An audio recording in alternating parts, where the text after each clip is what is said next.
Hi guys, last video में हमने blueprint के आधार पर ऑब्जेक्टिव टाइप के ट्रिकी क्वेश्चंस देखेंगे।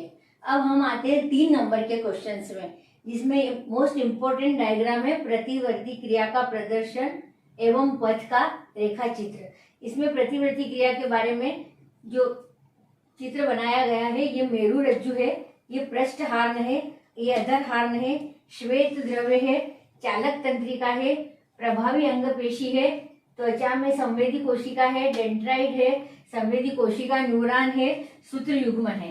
अब प्रतिवर्ती क्रिया को हम देखें कि यदि हम चलते चलते सामने बस आ जाती है तो हम एक तरफ हो जाते हैं, या हम आग को हाथ लगाते हैं तो हमारा हाथ एक तरफ कर लेते हैं। मतलब कोई क्रिया होती है, उसके फलस्वरूप जो क्रिया होती है उसे हम प्रतिवर्ती क्रिया कहते हैं।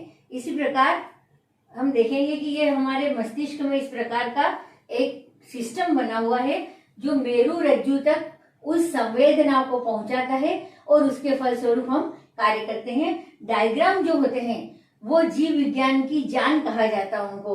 तो डायग्राम, इस लेसन में हम 3-4 डायग्राम देखेंगे जो हमारे 3 नंबर के क्वेश्चन में आ सकते हैं। आज हम देखेंगे सिनेप्सिस की रचना इलेक्ट्रॉन माइक्रोस्कोप के द्वारा। अभी त्रैमासिक एग्जाम में आया था कि 2 तंत्रिकाओं के बीच की दूरी को क्या कहते हैं, रिक्त स्थान आया था, तो सिनेप्स कहते हैं। ये हम इलेक्ट्रॉन माइक्रोस्कोप के द्वारा 2 तंत्रिकाओं के बीच की रचना, सिनेप्सिस की रचना देख रहे हैं, जिसमें तंत्रिका तंत्र है, एक्सॉन है, सिनेप्टिक फ्लैक्ट है और डेंड्राइट्स। इंपॉर्टेंट क्वेश्चन में हम आगे देखेंगे। पौधों में पाए जाने वाले हार्मोन्स के नाम तथा प्रत्येक के 2 कार्य लिखिए। अभी अपने त्रैमासिक एग्जाम में भी एक क्वेश्चन आया था और एक क्वेश्चन इनमें से निश्चित आता है 3 नंबर में, और ये मोस्ट इंपॉर्टेंट क्वेश्चन है। पहला हार्मोन है ऑक्सिन, दूसरा है साइटोकाइनिन, तीसरा है जिब्रेलिन और चौथा है वृद्धिरोधन हार्मोन या एबी कहते हैं इसको। अब हम देखेंगे ऑक्सिन के कार्य। कोशिकाओं का दीर्घीकरण करना, कोशिकाओं के विभाजन में सहायता करना। इनके कार्य अंकुरण के समय उत्प्रेरक उत्पन्न करना, प्रोटीन उत्पादन में सहायता करना। तीसरा है जिब्रेलिन। जिब्रेलिन के कार्य में बीजों में शीघ्र अंकुरण, बोने पौधों की लंबाई में वृद्धि करना। चौथा वृद्धिरोधक, पतझड़ की क्रिया को बढ़ाना, फूलों तथा पत्तियों के खुलने एवं बंद होने की क्रिया को कंट्रोल करना। हम ये जो क्वेश्चन देख रहे हैं, ये 3 नंबर का एक क्वेश्चन एग्जाम में आएगा। थायराइड ग्रंथि से स्त्रावित 2 हार्मोन्स के नाम एवं कार्य लिखिए। थायराइड ग्रंथि से स्त्रावित होने वाले हार्मोन्स 2 है, थायरॉक्सिन और थायरोकैल्सिटोनिन। थायरॉक्सिन हार्मोन, इसका कार्य प्रोटीन, वसा एवं कार्बोहाइड्रेट की उपापचय दर को कंट्रोल करना। नंबर दूसरा है ऊष्मा के उत्पादन को नियंत्रित करना। अब है थायरोकैल्सिटोनिन।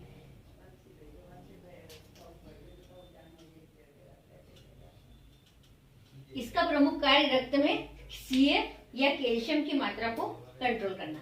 नेक्स्ट क्वेश्चन है मधुमेह के रोगियों की चिकित्सा इंसुलिन इंजेक्शन देकर क्यों की जाती है। जब शुगर की बीमारी बढ़ जाती है और उसका कंट्रोल दवाई गोलियों से नहीं होता है तो उनको इंसुलिन का इंजेक्शन दिया जाता है। और इसमें क्या होता है कि पेशेंट खुद अपने हाथ से स्किन में इंजेक्शन लगाता है, नाश्ता पास में लेकर बैठता है और इंजेक्शन लगा के तुरंत नाश्ता करता है, उसको किसी पर डिपेंड रहने की जरूरत नहीं पड़ती है। तो ये क्या होता है कि अग्नाशय से स्त्रावित होता है इंसुलिन नामक हार्मोन, ये ब्लड में शुगर की मात्रा को कंट्रोल करता है, इसलिए मधुमेह के रोगियों को इंसुलिन का इंजेक्शन दिया जाता है। Thank you for watching this video. अब हम नेक्स्ट इसका जो बचा हुआ भाग है नेक्स्ट वीडियो में देखते हैं। हमने पिछले वीडियो में प्रतिवर्ती चाप देखा था। अब हमारा नेक्स्ट मोस्ट इंपॉर्टेंट क्वेश्चन इस लेसन का बनता है प्रतिवर्ती क्रिया विधि को समझाइए। इस क्रिया में मेरु रज्जु भाग लेता है जबकि ब्रेन या मस्तिष्क का इसमें कोई कार्य नहीं होता है। जैसा कि मैंने पहले बताया, ये क्रिया बाहरी उद्दीपन के कारण होती है।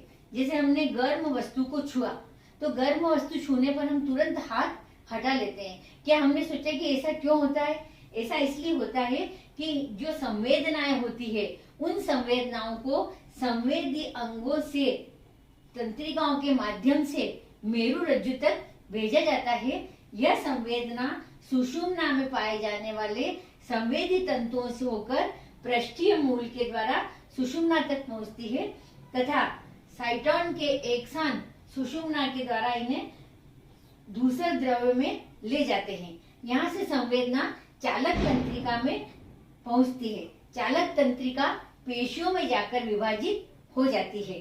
पेशी उद्दीपन के कारण कार्य करती है, पेशी उद्दीपन के अनुसार कार्य करती है और हाथ उठ जाता है।